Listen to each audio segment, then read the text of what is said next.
Good morning, everyone. My name is Porter Anderson, and we're very glad you're here. This is the first session of this Frankfurt with our Publishing Perspectives Forum, now in a new location. As you might remember, for the past couple of years, we were in the Congress Center. Now we've moved here, and we're very glad to be here in Frankfurt Studio because we want to be in as central a location as possible. We have so many good people with us this Frankfurt. If you're able to come back, our schedules are all over the place. We hope you will, and listen to some of the fascinating voices from the industry that we have. We are starting with one of the very most fascinating and one of the most interesting developments in the business in recent times. I'll compare it to one in just a moment, but many of you, I hope, already know that we're speaking, of course, with David Shelley, and I hope that you understand his background and are aware of the great work he's been doing in England with Hachette, and now is doing here with Hachette. The person you're all familiar with, I'm sure, who has a somewhat comparable situation is James Daunt. We were just speaking of him, who is, of course, Waterstones in England, and he is Barnes & Noble here in the United States, and has made a fascinating career of the transatlantic process. David is now doing a very interesting job of it with his brief, and we want to get to as many of the points as possible that David can share with us from that particular perspective, because it's so interesting to have a chance to speak to somebody who is working to the extent that he is and with the experience that he has in these two major markets on both sides of the ocean, both based in English and yet very different markets, with some very severe differences and challenges, and yet both have some very fine advantages, of course. So we'll be hearing about some of that as we go. Welcome, David. We're very glad to have you in our keynote session. Thank you, Porter. It's nice to be here. Thank you for asking me. No, it's great to have you here. I want to begin just by trying to make sure we understand, or everyone else here understands the process. You have been with Hachette UK for 5 years, is it? No, so nearly 20 years. But in your current position, 2018, 7 years. 7 years. 7 years, okay. And then it was in November of last year that you took on this Hachette Book Group, as the American Hachette is called. This is a fascinating process. Can you give us just the logistical element of it to get started? Are you here? How much of, you're not in Germany. Are you in England, or are you in the United States? How much of each month? How do you divide the time? So I'm basically living in the US. So I'm in the US 5 weeks out of 6. So that is, I think, about 80-something% of the time. Wow. And then I have these 8-week-long trips back to the UK, which are super concentrated, super focused, super intense. Yeah, it's a fascinating process. By comparison, James Daunt actually works about 2 weeks on each side of the ocean, and of course is working with many outlets of that retail, of those two retail kingdoms he's with. I think this is amazing, the way both of you are working, and the fact that this is possible at all. I mean, none of us had seen this coming. At the time, you started working in your current position in England. Did you foresee this? Was there early talk of something happening, of bringing the two together once, of course, Michael Peach was moving on? Was there a question of this early on, or did this come and develop very much at the end of his term? I mean, it's not something I love New York. I've always enjoyed visiting, but it's not something that was ever in a sort of any plan that I had, and so it's never really been in my mind. I think it's fair to say that I was ready for a new challenge of some description, and doing the two companies is definitely a challenge. So when it came along, it was something I was kind of hungry to do, eager to do. And I think there's something exciting about two English language businesses that have operated quite separately, and how you can not too heavily but lightly bring them together a little bit. I think that there's something really interesting there. And if there is a symbiotic element to this that could be beneficial on both sides, I guess the question I would have, and this may be too early to ask it, but have you found it where you thought you would? Are the things that go together nicely there, as you thought, or did it surprise you completely?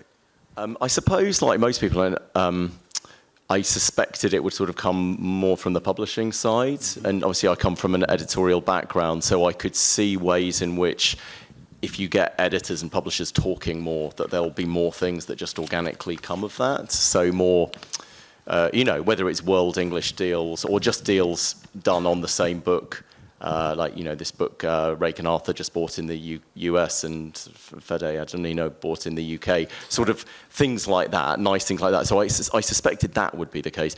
What I'm growing to understand is this is not the sort of sexiest bit of the business, but on the back end, on the supply chain, there's actually interesting things to be done across US and UK.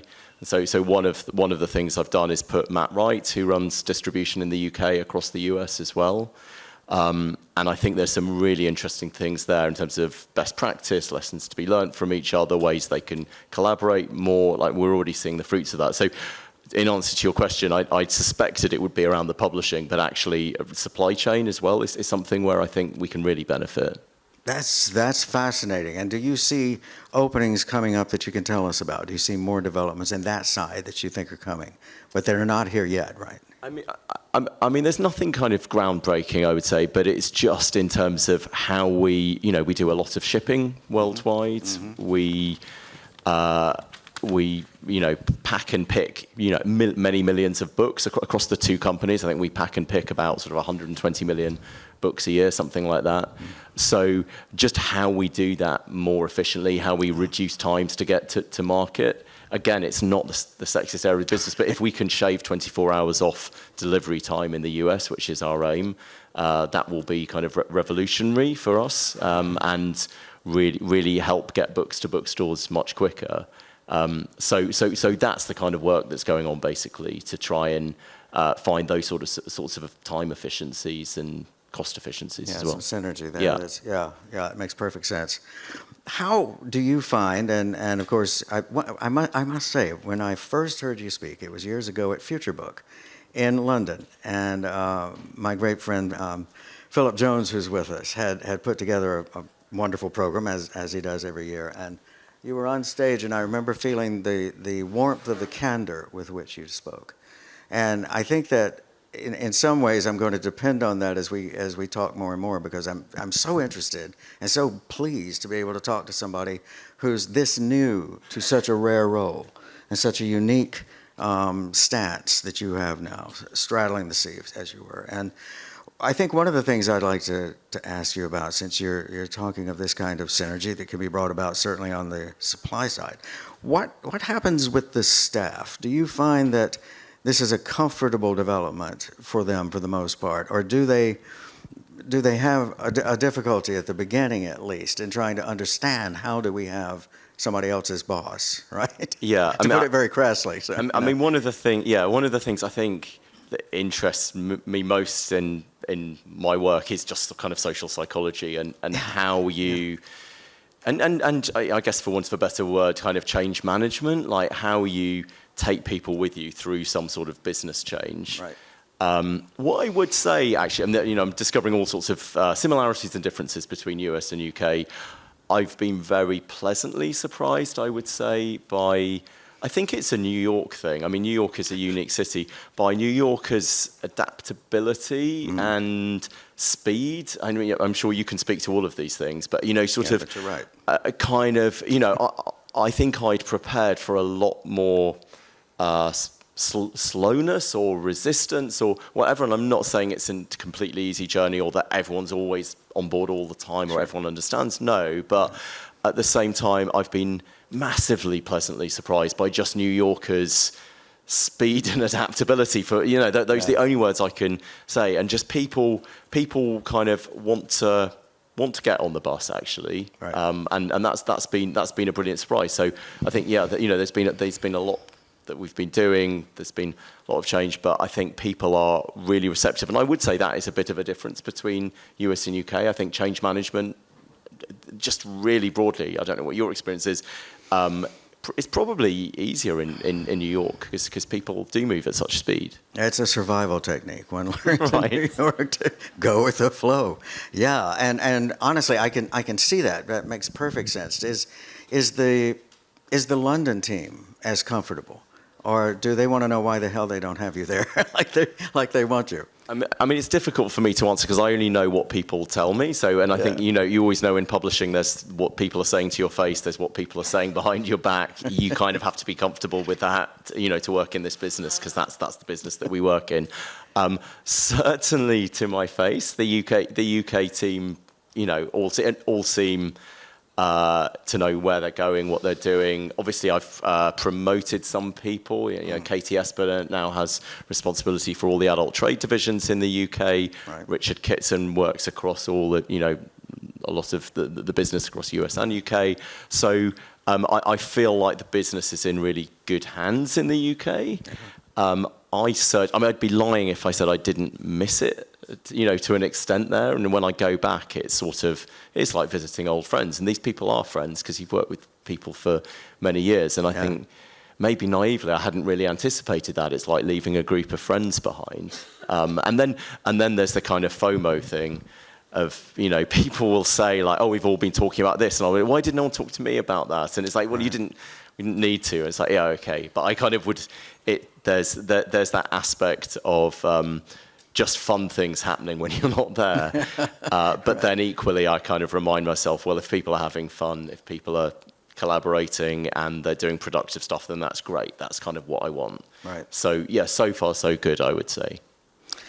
I have a question, I suppose, that just comes from a managerial mind, and there can only be so much answer you can do on this, so I don't want to spend too much time with it. But when you step into a role like this, and you're taking on the dual management and vision and direction that you have now, how much do you feel that you discover a few months later is accurate about the new side of the business you're taking on? In other words, how familiar did you feel you were with the U.S. division and what it needed and what you could do with it, where you'd like to go? And how many awful surprises did you discover, or good ones? I'm sure, they're all, there's definitely been good surprises and a few awful surprises as well. Can you name a good one? I can say that a division I was not nearly as familiar with, for instance, this is just a for instance, is Running Press.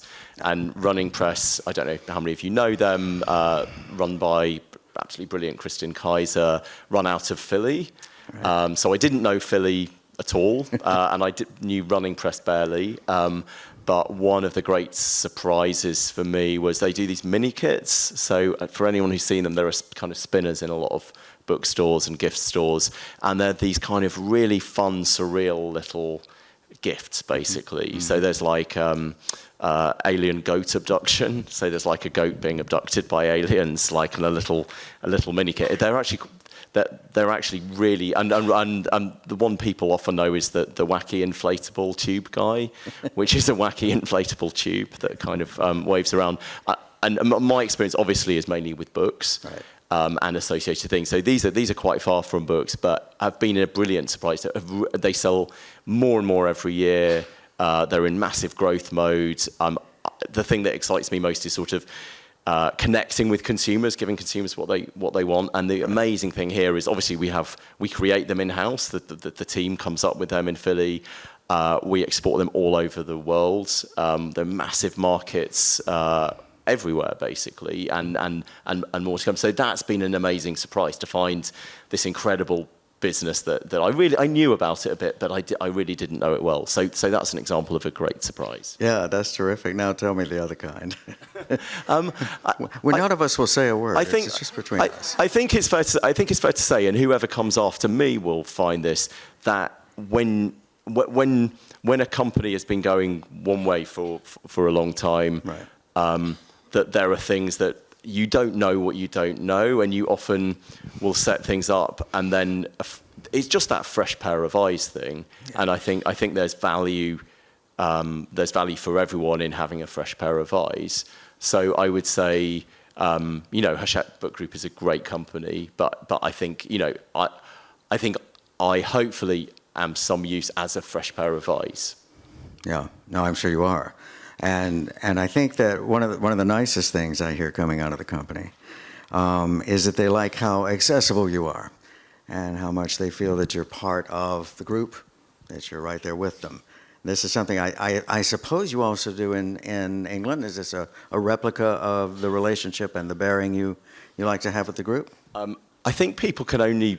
Well, one thing I suppose I've learned is you can only be yourself. Yeah. And someone once said to me something like that I should be more presidential or something like that, and I just don't know how to be that. Like I can only be myself, and being myself is, I suppose, leaning in or being accessible or whatever. I find it very hard to sort of lean out in a kind of regal way and just stride around. I do find it, and it's, your strengths are your weaknesses as well, because sometimes I know I lean in much too hard, and I can be, for want of a better word, maybe too accessible, because sometimes you need to lean out. But that's just, I've learned, I suppose, just to accept who I am, and that comes with strength, that comes with benefits and weaknesses as well. Yeah, and I think it also moves down to the staff. They feel that they can be themselves, and you start getting that ease moving through the group that I'm sure you're familiar with. It sounds to me like a very productive model. Well, thank you. That's kind. I mean, yeah. It's the only way. Yeah, it's the only way that I can be. And I have tried in the past to sort of mold myself or shape myself, and it just doesn't work very well, because I think people can spot inauthenticity a mile off. So at some stage, I was just sort of like, well, sod it. I'm just gonna be myself. Right. We hear so many CEOs, particularly from the American side these days, talking about acquisition and the fact that growth for them seems to be tracked on a great deal of acquisition. Is this the case for you as well? Do you have a good plot in mind in that regard, or do you see primary growth another way? I've always, I suppose, seen it as a complete mixture of organic growth and growth by acquisition. Mm. And I suppose the principles I always have are, when we're acquiring something, it has to kind of tick two boxes, basically. Right. It has to tick a box of what can we learn can we learn something substantial from this company that we're acquiring? And then can we add value to the company we're acquiring? Mm-hmm. If it doesn't emphatically tick those two boxes, then I suppose I've learned by bitter experience it's not a great acquisition. So, I mean, just to give an example of a acquisition I'm really pleased and proud about, Buchmesse in the UK, we acquired from the brilliant entrepreneur Oliver Rhodes. And that one, there was so much as a business that we could learn from Buchmesse. For those of you, I guess lots of you will know Buchmesse, but digital first publishing company. So we learned a huge amount at Hachette, from the innovative ways that Buchmesse approached digital marketing, digital publishing, the way it worked with its authors. I mean, actually a vast number of things. But also Hachette could add a lot of value to Buchmesse by partnering on the print side. So Buchmesse had no print capabilities. And through partnerships within Hachette in the UK and the US, we were able to add a lot of value to Buchmesse's authors by from the print side, print and print distribution side of things. And so for that was an absolutely great case study. Not all case studies are as successful as that, but generally, yes, I think, and the growth at Hachette UK Buchmesse's been a key part of that. More recently, Welbeck has gone incredibly well, Lawrence King. I mean, actually, another favourite example of mine is Summersdale, wonderful gift publisher that operates out of Chichester in the UK, small creative team. And the way that they create gift books was, just absolutely unique. And I think the whole of Hachette has learnt a lot from them. So I would say that those, and actually in the US, Running Press obviously came as part of the Perseus Group, and that was a key, amazing acquisition that Michael and team made that added so much to the group with basic books as well. Right.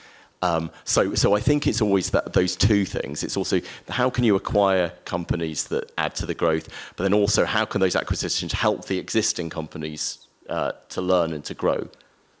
Yeah, it's fascinating, and a delicate balance sometimes. I think finding the match. It's a little bit like a marriage. It's hard to tell until you get into it exactly where everything's going to go. But I think that I see so many companies looking for this as the primary means of movement at this point, because the industry at this stage seems to need that. I think, yeah. I mean, I do approach, as I say, I do approach it not with caution exactly, but in a very clear-eyed way, because I think it's wrong when you just acquire something to add size or scale. Right.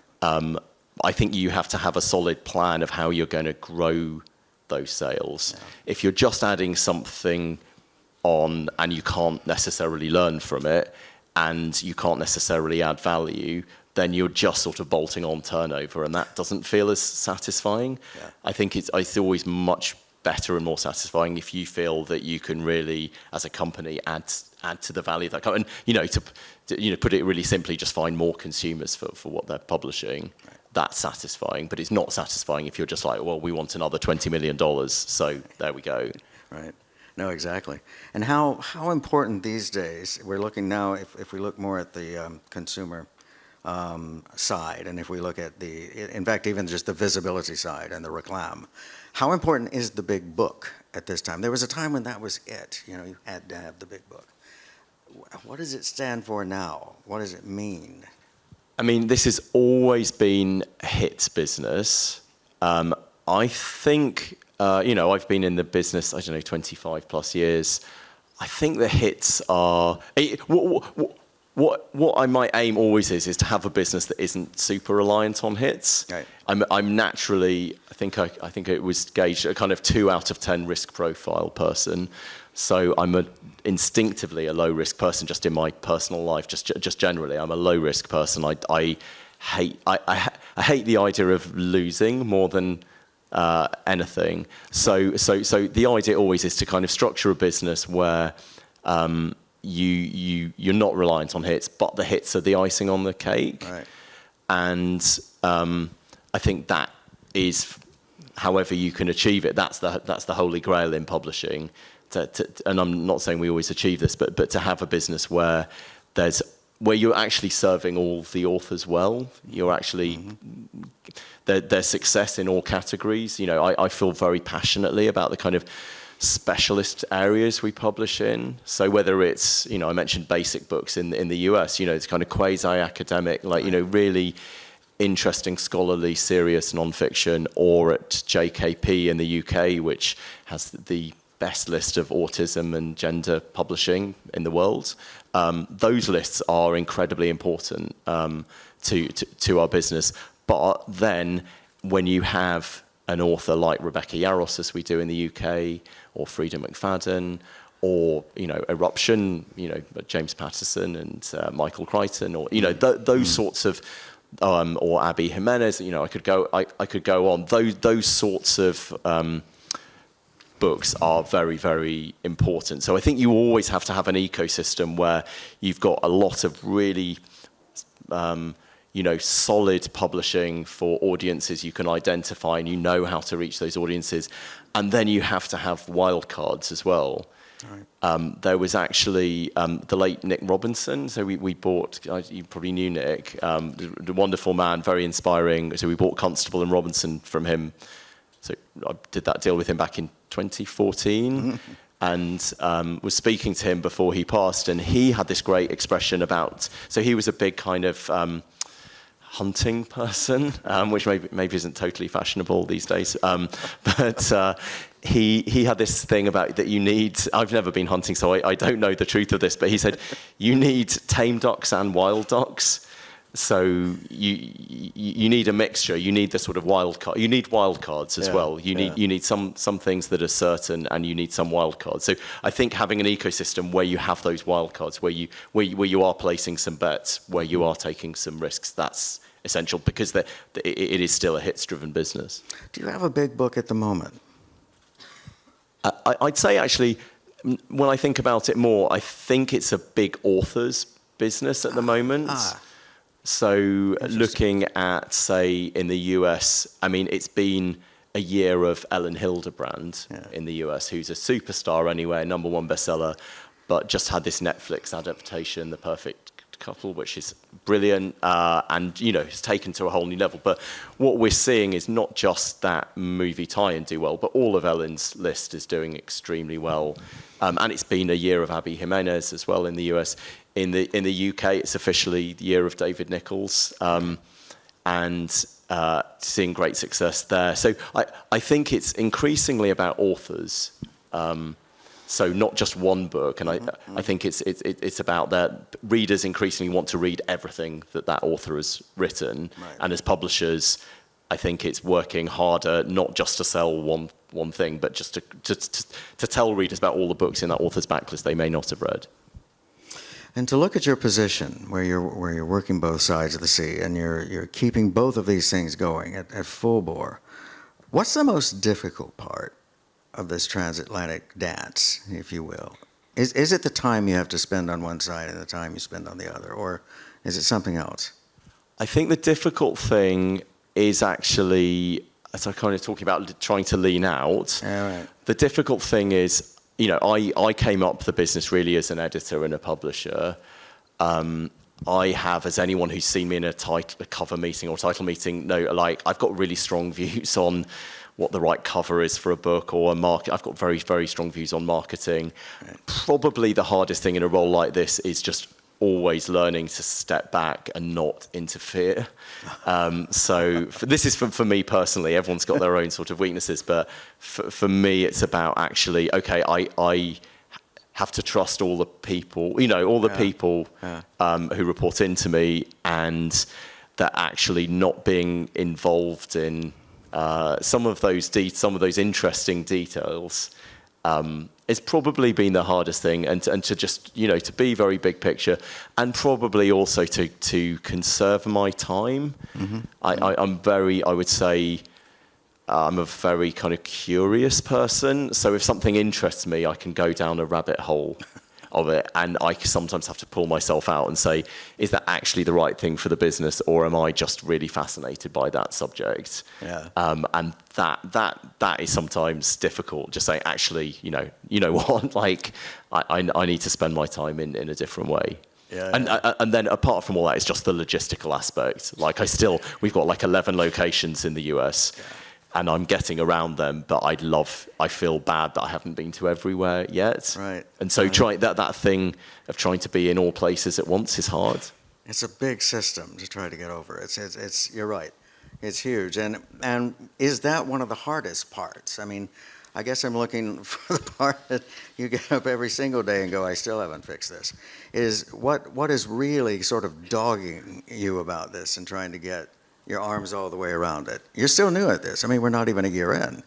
I think one thing that probably enables me to do this job is I don't think you can do this sort of job, and I know there are fellow CEOs in the room who I think would probably agree with this. You can't really be a perfectionist, or you can't want everything done perfectly right now, because that is not humanly achievable. And so you have to have an element of like, right, where are the low-hanging fruit, or where can we make the most difference, or what do we need to be looking at right now, and then what can wait, and then what are the things also.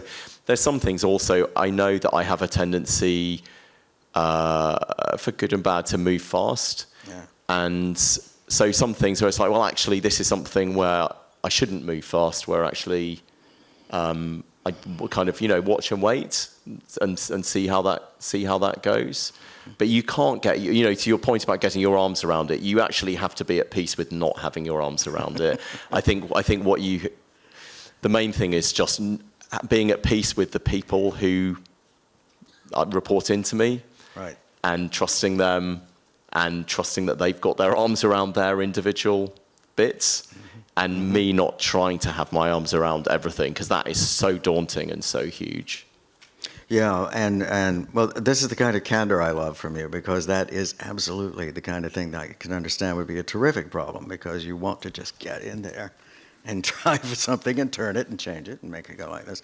Is it also the case when you, how familiar, how I don't know what I'm saying, how comfortable are you with the United States culture prior to this move into this, maybe more importantly after moving into this situation? Are there moments where you just have to step back and go, good God, the Americans just don't do that. I need to shut up about it. There are a number of different cultural things, small cultural things. I think is that it's no one thing, because I've obviously been every year on business trips to New York, I know New, but then on a daily basis, it's all these small things. Just to give a couple of examples, I'm looking at someone in the audience where I was just saying something like, I don't want to teach Granny how to suck eggs. Well, unsurprisingly, it turns out that is not an expression in the US, like total blankness. We wouldn't say that ever. No, like, really, I thought it was something inappropriate, or like, it was like, no, it's not inappropriate, like, it's fine. Then conversely, someone was having a really impassioned conversation with me, and it was, it's a very intense conversation, and said, I don't want to be on JV. And I was like, I have no idea what you just said, what that means, what the significance. And then we had to like backtrack, and it's like, it means this. And I was like, well, okay, junior varsity, what's that? Like, so just every day, I still feel every day, we had in a meeting, I said, is there any AOB? Everyone looked at me really blankly. That, it turns out, is not an expression in any other business. That's not an expression apparently in America. So every day I feel like there are these small cultural things. Right. And I think there are different, I think America, this is again such a broad cultural generalization, but I think winning and success are very important in America. Yes, they are. And I think I can have a tendency, British people generally can have a tendency, and I include myself in this, towards a bit of sort of like, let's not boast too hard. That's a bit vulgar. And then I would quickly like, okay, we have to be a bit boasty now. There's a different style. So I think when you're talking to people in the UK, what could seem arrogant or boastful in the UK, in the US can just read as like, we're a winning team, or is it that sort of thing? I don't know if that rings true for you. Full modesty you're talking now. I mean, that's perfectly fine. No, I know exactly what you're talking about, and there's a dynamic there, I think, in the American culture in terms of how you speak about yourself and about your work and about your company and about success and everything, that the United States is a marketing culture. It is an econocracy. And they want you to know how much they've done and what they've won. Well, it's also interesting because we have, as everyone at Hachette knows, we have a mission and 4 pillars. And one of the pillars is growth mindset, which is learning from success and failure. And it was interesting because I did an email one time to the US saying, I was talking about a failure of mine. And then I was saying, please share any failure, and what I learned from it and how I, emerged stronger from that failure. I was saying, please share any failures with me. And people were absolutely stricken by it. Actually, immediately, within an hour, I got emails from 5 British people and 3 Germans who were all like happily sharing their failures. And like, they were like, and I've got more where these came from, and stuff like that. But from the Americans, it was kind of tumbleweed. So it was interesting. Yeah, we don't do failure. I'm sorry. I don't know what you're talking about. Now that we're talking of those things, though, let's talk about 2 things that right now are very dynamic, particularly in American culture. And the first is politics. I won't say a word, but you can. What is, this is a ridiculous sounding question, but what is the relationship of a publisher of your size and your moment to the political era? It's something we're discussing here at Frankfurt, and it's a debate to which I welcome all of you, and I hope that you'll in several of the sessions we have around the fair this year, get in and talk and exchange your ideas with others, because where publishing and politics intersect is different in almost every mind we find so far. What's correct, what isn't? How do you handle that in the position you're in? I mean, I see it very much, and I know Dan Conway, brilliant Dan Conway from the Publishers Association is in the audience. Yeah. I feel very, very passionately about public affairs work and the role that publishers should play in that to try and shape our own destiny. So when I president of the Publishers Association, and I just feel really passionate about. I know there's other past presidents in the room as well. I feel very passionately about our sort of responsibility to do that for our industry. It's so vitally important. So for me, politics, if I look at the political landscape in the US, I am seeing it very much in terms of, we've all obviously got our own political views. We're all humans and individuals, but I see it very much in terms of where should I be advocating in terms of the industry. Mm-hmm. So if I look at America now, there's real questions, obviously, for us all about AI, and I feel very strongly about transparency in that space. and about consumers having a right to know if something, has been created using AI or by a human creator or whatever, about copyright. Yeah. There's a massive, as we all know, there's a massive global sort of anti-copyright movement. These are huge international battles.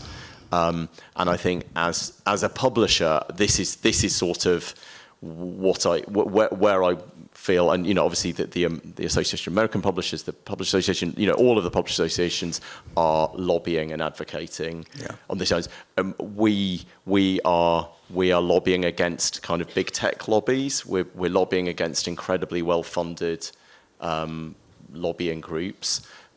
So for me, that's really, when I think about politics, I'm thinking about copyright, I'm thinking about AI, I'm thinking about the issues that are going to really shape our industry and shape the future for our authors. Like, we are obviously nothing, it's such a truism, but we're nothing, we don't exist without our authors. So like we always have to be thinking what's good for authors, and then advocating for that and working very closely with the Authors Guild or Society of Authors or whoever to achieve that.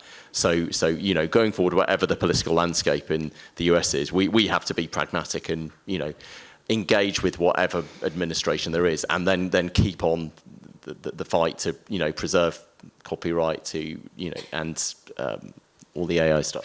Yeah, it's absolutely fundamental. I mean, it's an existential battle, and it's something that I've become frustrated about. Speaking of Dan, we've spoken of this many times, and with Maria Palanti at the American Association, and that everyone doesn't seem to understand how critical this is. It's one of those tough moments that the politics of the thing don't penetrate everyone's consciousness at the same speed, and there are people who think, this is a great idea. What's the problem? I think also, I mean, I like it when we can be high agency, when we can be kind of action orientated versus being passengers. And I think sometimes particularly with an AI conversation, people sometimes talk about it in quite a passive way, that the AI is going to happen to us and we can't stand in the way of it. But we know from past history that when you look back, I mean, say copyright, for instance, only exists because of lobbying from publishers and other people. So we can shape our destiny to some extent. So I think it's important, it's kind of incumbent on us all as an industry to sort of lean into that and try and fight for the things that we believe in and fight for the things that are going to give creators a sustainable future. It is, and in the United States, of course, as you're experiencing with those of us who are there, the censorship battle is so profound at this point, and trying to deal with how much of that lives in the courts is extraordinary. I mean, there's this massive court life going on for the industry there in particular that we see slowly spreading. Yeah, I think it's really important, and you can kind of feel censorship in various forms. That's right. From various quarters as well, to be fair, creeping in all around the world. And I think, to put it really simply, our mission, Hachette, is to make it easy for everyone to discover new worlds of learning, ideas, entertainment, and opportunity. And that is quite a simple mission. And for that, it means that we have to be open to all sorts of ideas. We have to make them open to everyone. We can't be, if a parent doesn't want to book in a kid, in a library in Florida, we have to be resisting that, and we have to be saying, trust the librarians who are skilled at their jobs. Mm-hmm. And when there's resistance to, sort of publishing a book with certain ideas, it's sort of like we have to be open. We have to be open to the widest range of ideas and knowledge, and we have to be open to kids being exposed to a lot of stuff. And frankly, what they're exposed to in libraries is nothing compared to what they're exposed to on the internet. It seems a sort of performative war to some extent, given what all, probably not all, but a lot of 11-year-olds are looking at online versus what they can find in their school library. I mean, it seems performative. Yeah, and as you've come to talk about this, and since we're getting relatively close to the end of our time, I'd like to bring up an interview that you gave lately during the United States Banned Books Week. which comes up in late September thanks to the American Library Association. It's a wonderful exercise that gets everybody focused for a time on just where the statistics are, and some of them are really awful. There is one set of statistics being moved right now by PEN America that sees more than 10,000 cases of attempted book bannings last year, which is a huge increase, just massive. There is an entire movement of this going on, and that's one reason that everybody's spending so much time in court. Thank God Maria Palante is an attorney. But it's really taking enormous legal efforts going on to get this, and yet great points are being made and cases are being won. During that week, you gave some really wonderful comments to Jillian Eugenios, who's at NBC News, for a Banned Book Week piece she was doing. And if I may, I'd like to quote a couple of the things you said, because I found it very, very moving, very touching in a way. It was interesting.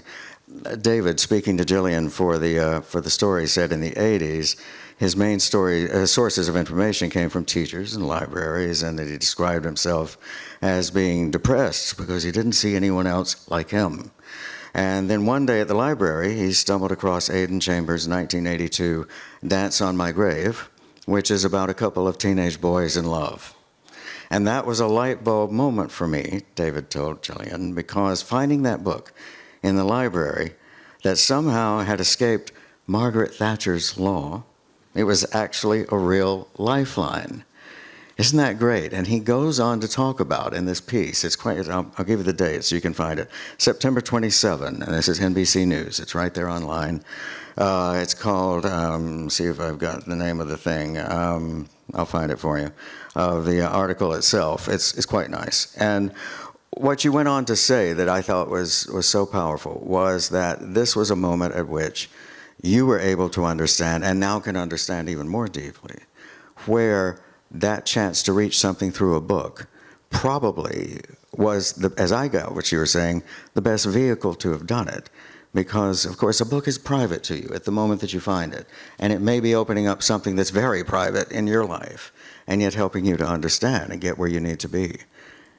Yeah, I mean, I suppose, thinking back to Thatcher's Britain in the 80s, and some of you grew up like I did during that time, and yeah, definitely growing up as a young queer teenager at that time, you did feel very isolated. There were, laws that prohibited any teachers speaking about, homosexuality in any form, restrictions in libraries, all of that. So it feels like, and I think we always think the world's moving forwards.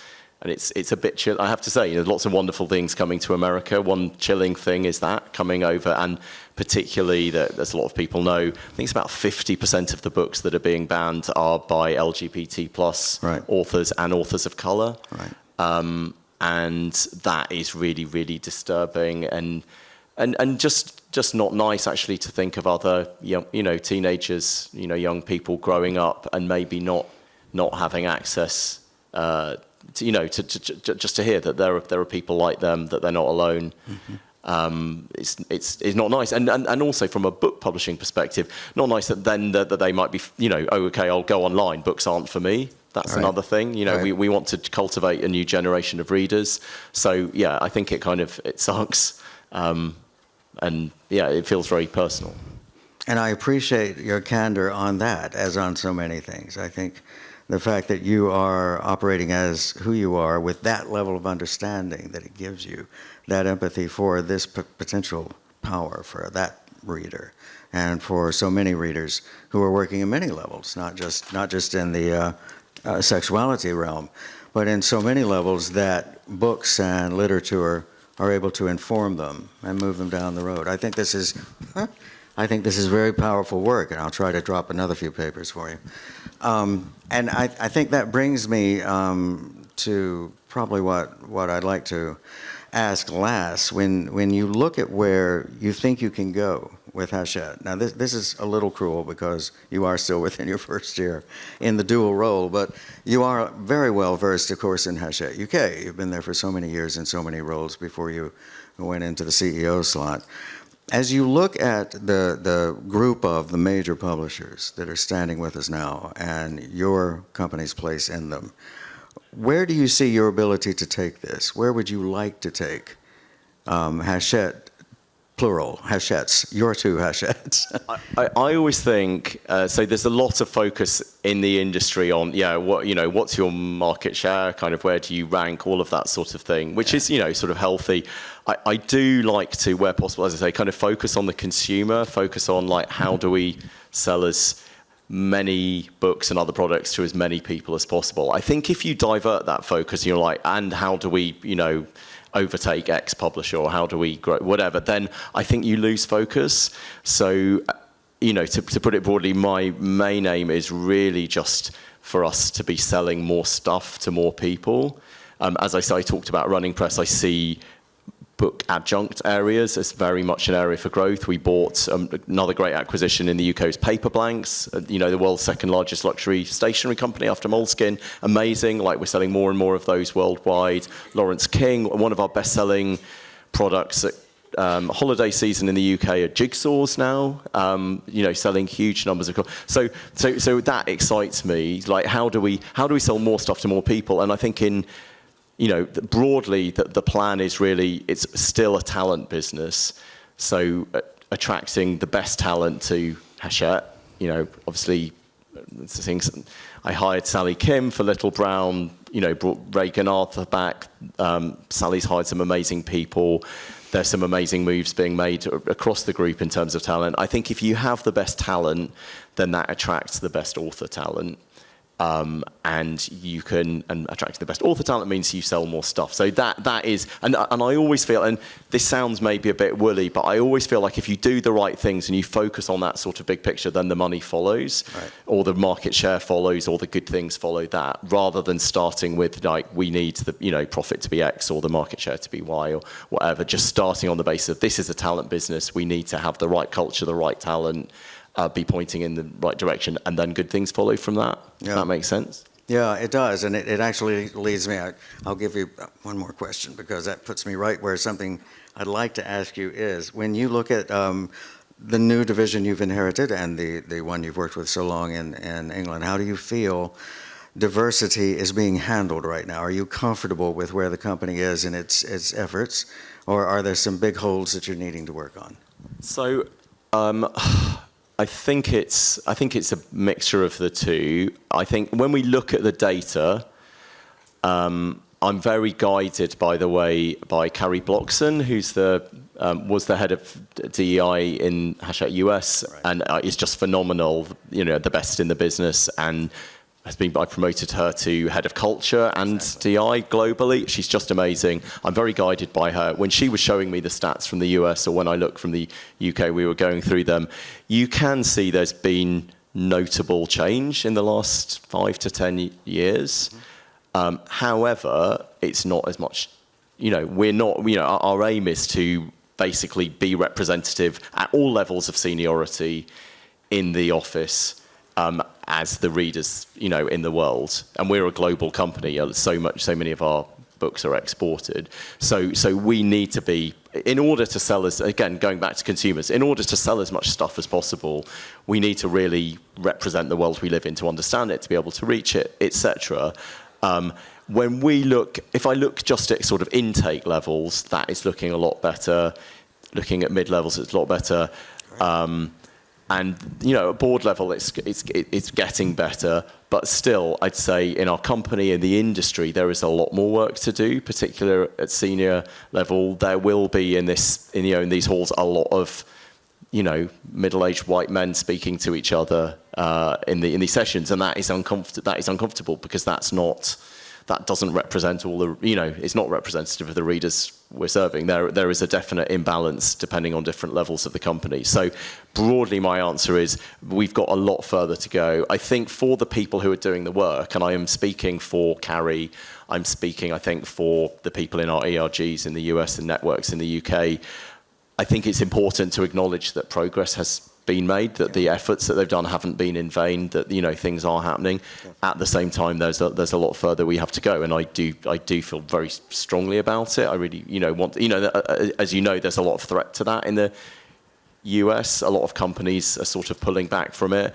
I firmly feel commercially, it's apps, and it's so part of our mission to make it easy for everyone. Like we have to be diverse in order to succeed. Yeah.